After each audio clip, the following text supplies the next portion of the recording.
እንዴት ወደ እንዴት እስልምናን ተቀበለ? አሁንስ ያለበት ሁኔታ እንዴት ነው? አላህ ይጠብቀው፣ አላህ ያሳድገው፣ ትልቅ ደረጃ ይደርሳል ብላለች።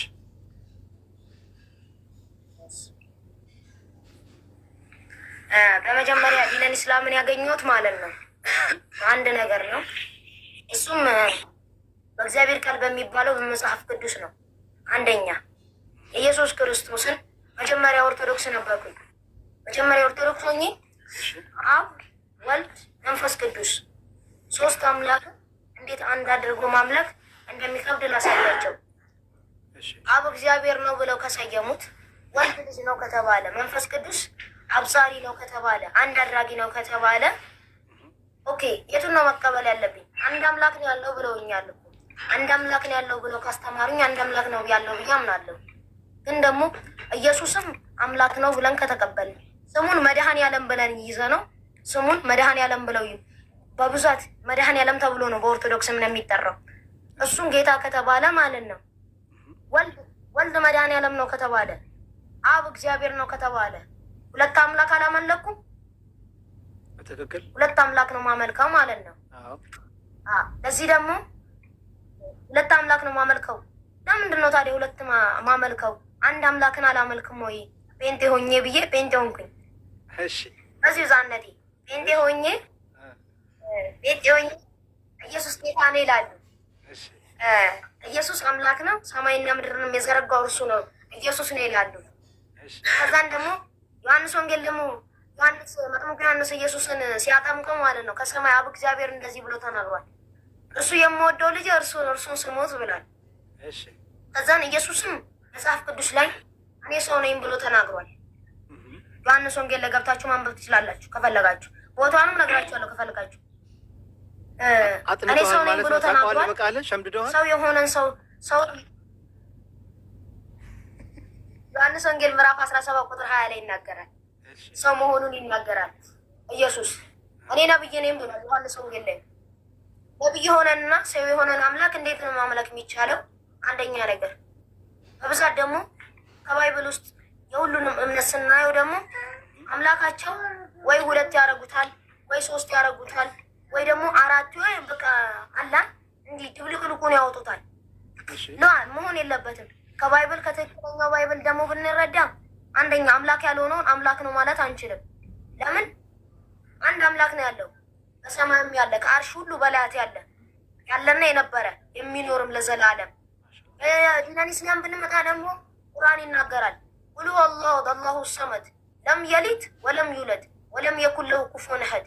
አላህ እኮ ቢጤም የለውም ሸሪክም የለውም፣ ከምንም ፈላጊ አይደለም፣ አይወልድም አይወለድም። ለእርሱ አንዳች ነገር ቢጤም የለውም ምንም የለውም። እኛ ወደ አላህ ልንጠጋ እንችላለን። አላህ ግን ወደ እኛ ሊጠጋ ፈጽሞ አይገባውም፣ አይፈልግምም። ለምን? ኤልሻዳይ ጌታ ነው፣ አዶናይ ጌታ ነው፣ ትልቅ ጌታ ነው አላህ ማለት ነው። እና አላህ ሱብሃነሁ ወተዓላ ካልወለደ ካልተወለደ ስንት ነው ታዲያ? አንድ ነው፣ ያለና የነበረም ነው። በሳይንቲስቶችም የተረጋገጠ ዲነን ኢስላም እውነት መሆኑን ሳይንቲስቶችም አረጋግጠውታል። ይህንን ደግሞ ማለት ነው ማስረጃም አለን። አሁን እንደውም በቅርብ ቲክቶክ ላይ ሚዲያዎች ላይ በብዛት ተለቆ ነበረ። ሳይንቲስቶች ተመራምረው ጨረቃ ሁለት ቦታ ተሰንጥቃ ነበር። የነቢዩ መሐመድ ሰለላሁ ዐለይሂ ወሰለም አላህ ሱብሃነሁ ወተዓላ ረድቷቸው ያሳያቸው ታምር ነው። ጨረቃን ሁለት ቦታ አድርገዋታል። ይሄ ደግሞ ማለት ነው ዲነን ኢስላም ቁርአናችን ይናገራል። ይሄንን ሌላ ቦታ መጽሐፍ ቅዱስ ይናገራል ወይስ ምን ይናገራል? አይ ታምራት የሰራ ሁሉ ጌታ ነው ብለው ሊቀበሉት ነው። ነቢዩ መሐመድ ታምርን ስለሰራ ጌታ ነው ብለን አልተቀበልነውም። ሰው ነው። ለምን?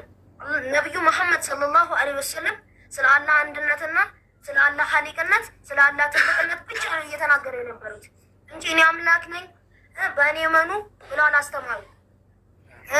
ኢየሱስም ቢሆን እኔ አምላካችሁ ነኝ በእኔ መኑ ብሎ አንድ ቦታ መጽሐፍ ቅዱስ ላይ እንኳን ከባይብል ብንጠቅስ የለም።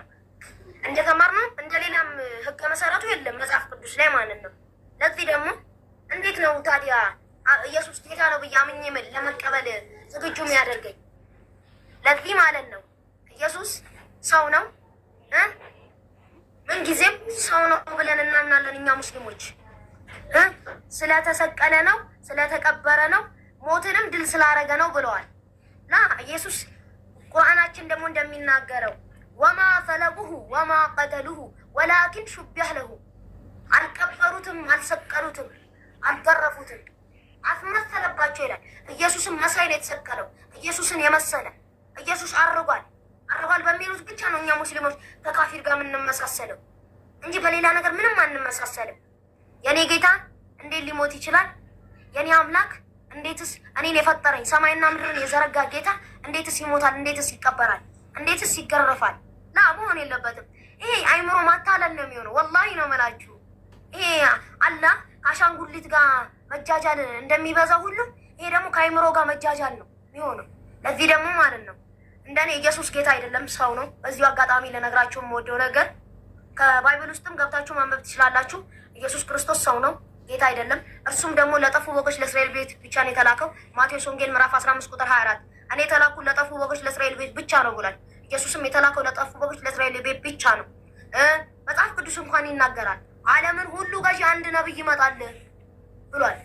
እርሱም ከኔ በላይ ነውና እርሱን ስሙት ብሏል። ማነው ታዲያ? ነብዩ መሐመድ ሰለላሁ ዐለይሂ ወሰለም ለዓለም የተላኩ አላህ ሱብሓነሁ ወተዓላ ለዓለም የላካቸው ነብይ ሰጥቶ ናቸው። ለዚህ ደግሞ ማለት ነው ማስረጃ አለን። እኛ ሙስሊሞች ነን፣ በማስረጃ ነው የምንንቀሳቀሰው። ሰላሙ አለይኩም ወራህመቱላሂ ወበረካቱ። ወአለይኩም ሰላም ወራህመቱላሂ ወበረካቱ። ማሻአላህ ማሻአላህ።